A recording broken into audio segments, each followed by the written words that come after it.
Hello दोस्तों, स्वागत है आपका स्पार्क कोचिंग सेंटर में। तो गाइस, आज की वीडियो में हम पढ़ेंगे क्लास 12 की पॉलिटिकल साइंस, जिसका चैप्टर नंबर है 3 और इसका चैप्टर का नाम है समकालीन दक्षिण एशिया। बहुत ही इंपॉर्टेंट क्वेश्चंस इसमें से पूछे जाते हैं। तो अभी तक आपने अपने एग्जाम की प्रिपरेशन स्टार्ट नहीं की है तो कर दीजिए आज से ही, क्योंकि ये जो चैप्टर्स मैं यहाँ पर करवा रहा हूँ यहीं से कहीं ना कहीं आपके इंपॉर्टेंट क्वेश्चंस बनेंगे। और आप यहाँ से अगर वीडियोस को देख कर जाते हैं तो कहीं ना कहीं आप इजीली पेपर में लिख पाएंगे। और ये कई बोर्ड्स के लिए एग्जाम जो है, जो हमारी पीडीएफ है वो काम कर सकती है। लाइक बिहार बोर्ड में भी ऑलमोस्ट जो सिलेबस है वो ठीक है, सेम है। तो आप कहीं ना कहीं जो सीबीएसई बोर्ड है उससे रिलेटेड चीजें या कर सकते हैं अपने बिहार बोर्ड के में भी, ताकि आप कहीं ना कहीं अच्छे मार्क्स गेन कर सकें।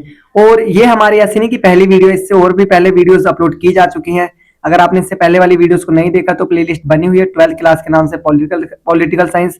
और साथ साथ अगर आपके घर में कोई 11th क्लास का हो या फिर कोई फ्रेंड हो तो आप उसको भी इस चैनल से जोड़ सकते हैं, ताकि कहीं ना कहीं वो भी कुछ चीजें यहाँ से सीख सके।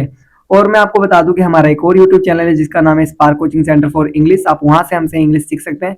साथ ही साथ हम इस चैनल के माध्यम से भी इंग्लिश सिखा रहे हैं, तो बने रह सकते हैं चैनल के साथ और सीखते रह सकते हैं। ठीक है, तो आइए स्टार्ट करते हैं आज की वीडियो। ठीक है, इससे पहले मैंने 2024 से 25 वाला बैच करवाया था, तो आप उसकी भी प्लेलिस्ट पे विजिट कर सकते हैं। उसकी प्लेलिस्ट आपको डिस्क्रिप्शन में मिल जाएगी। ठीक है, तो आइए सबसे पहले हम जानते हैं कि दक्षिण एशिया के देश कौन कौन से हैं। पहले इसको हमें पढ़ना है। ठीक है, तो पहला दिखा रखा है बांग्लादेश, फिर दिखा रखा है भूटान, फिर दिखा रखा है भारत, फिर दिखा रखा है मालदीव, फिर दिखा रखा है नेपाल, और फिर पाकिस्तान, और फिर श्रीलंका, और फिर लास्ट में अफगानिस्तान।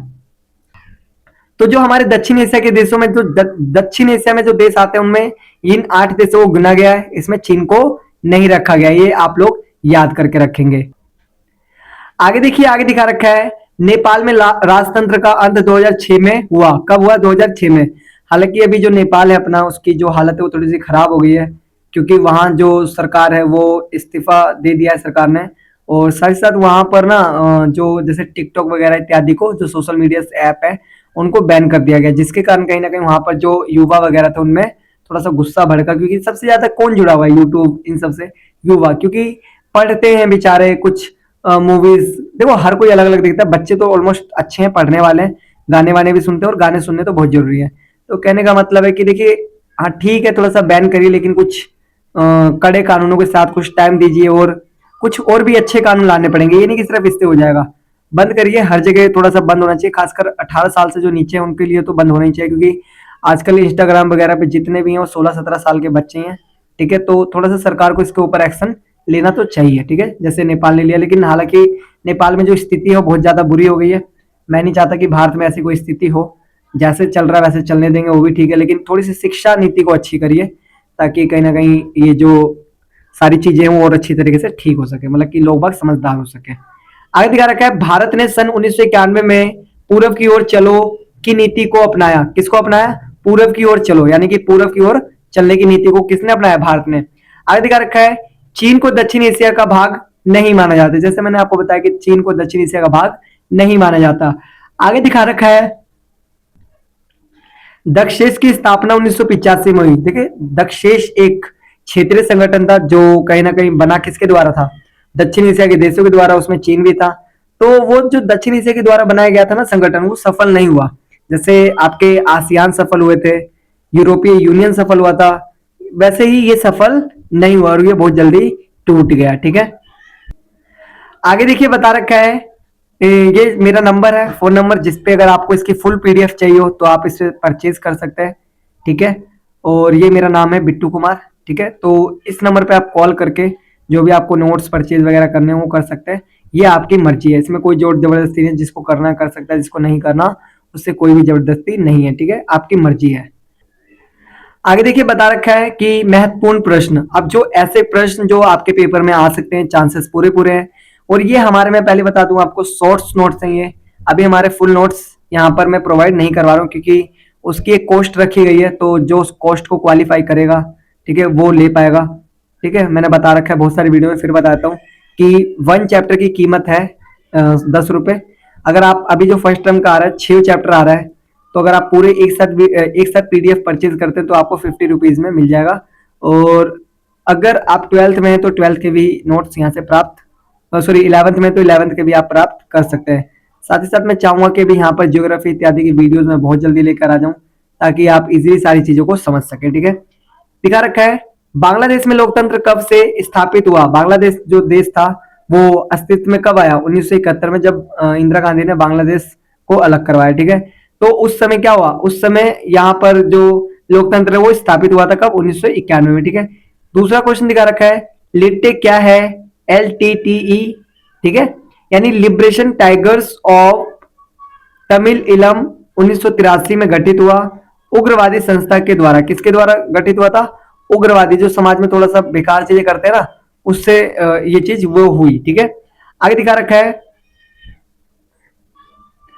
आगे दिखा रखा है साफ्टा क्या है। क्या चीज, साफ्टा क्या है, देखिए दक्षिण एशियाई मुक्त व्यापार क्षेत्र की इसकी स्थापना इसलिए की गई ताकि दक्षिण एशियाई देशों में व्यापार किया जा सके। तो देखिए इसका साफ्टा का इसलिए निर्माण हुआ है ताकि कहीं ना कहीं जो दक्षिण एशिया है उसका क्या हो सके, उसमें व्यापार बहुत अच्छी तरीके से हो सके। ठीक है, आगे दिखा रखा है दक्षेश का पूरा नाम लिखिए। तो दक्षेश का पूरा नाम है बच्चों दक्षिण एशियाई सहयोग संघ 1985। ठीक है, कब निर्माण हुआ था इसका, 1985, और फुल फॉर्म है south Asian association for regional corporation. ठीक है, ये इसकी फुल फॉर्म है। पेपर में आपको हिंदी में याद हो जाए, हिंदी में, इंग्लिश में हो जाए, इंग्लिश में, दोनों में लिख सकते हैं, चाहे तो किसी एक में भी लिख सकते हैं। आगे दिखा रखा है, तो गाइस अब ये पांचवा क्वेश्चन है पाकिस्तान में लोकतंत्रीकरण में कौन कौन सी कठिनाइयां हैं। जो पाकिस्तान है वहां पर लोकतंत्रीकरण में कौन कौन सी कठिनाइयां, यानी पाकिस्तान में लोकतंत्र स्थापित क्यों नहीं रह पाता, उसका रीजन। तो उसका रीजन देखिए निम्नलिखित है।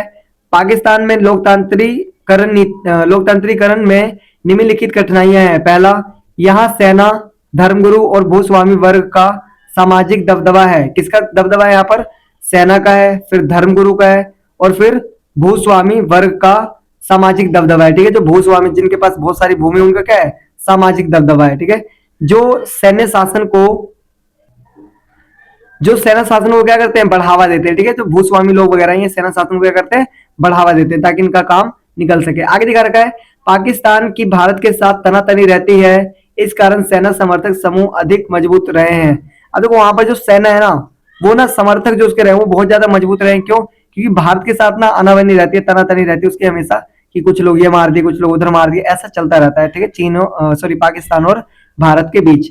आगे दिखा रखा है तीसरा, पाकिस्तान के लोगों का मानना है कि पाकिस्तान के राजनीतिक दलों और लोकतंत्र में खोट है। किसमें खोट है, लोकतंत्र में या फिर राजनीतिक दल में, कहीं ना कहीं है वहां पर। ठीक है, जो पाकिस्तान है वहां पर ये चीज तो है, क्योंकि वहां ना खोट तो किसी चीज में है, यानी कि सेना में है या फिर शासन में, कहीं ना कहीं है। क्योंकि वहां पर ना सोचो लोकतंत्र जैसे शासन को क्या कर रहे हैं, वो हटा रहे हैं, यानी लोकतंत्र को हटा के क्या रख रहे हैं, सेना शासन। कितना खराब है, लोकतंत्र देखिए कितना अच्छा होता है, लोगों द्वारा सरकार चुनी जाती है, लोगों द्वारा सारी चीजें होती हैं।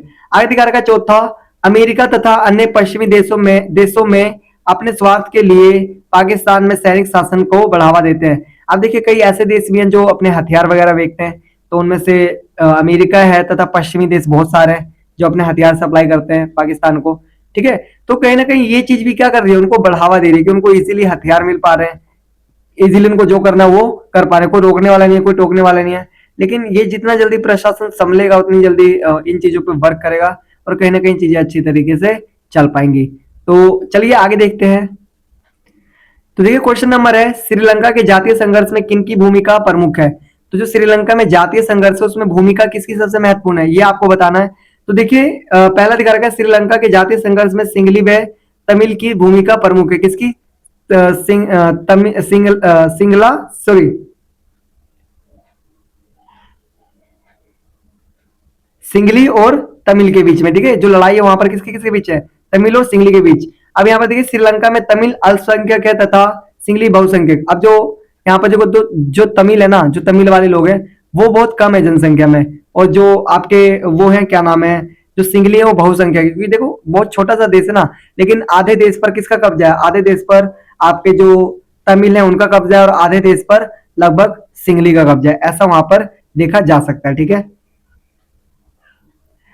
आगे दिखा रखा है श्रीलंका में दोनों समुदाय के बीच जातीय संघर्ष है। श्रीलंका में क्या है, दोनों समुदाय के बीच क्या है, जातीय संघर्ष है, यानी जाति को लेकर दोनों क्या कर रहे हैं, लड़ रहे हैं। ठीक है, सिंगली लोग तमिलों को बाहरी मानते हैं। सिंगली लोग क्या कहते हैं कि ये जो तमिल लोग हैं क्या है, ये बाहर से आए हैं 1983 के बाद तमिलों ने एक संगठन बनाया जिसका नाम लिट्टे था। क्या था? लिट्टे। आगे दिखा रखा है 1987 में भारतीय संविधान सरकार श्रीलंका के तमिल मसले में प्रयुक्त रूप से भाग सही प्रत्यक्ष रूप से शामिल हुए। ठीक है, तो मतलब कि इसमें क्या हुआ कि भारत सरकार ने श्रीलंका के जो तमिल के मसले थे ना उसमें कहीं ना कहीं शामिल हुआ, और इसी के बीच, इसी दुर्घटना के बीच क्या हुआ था कि जो राजीव गांधी उनकी हत्या कर दी गई थी। ठीक है,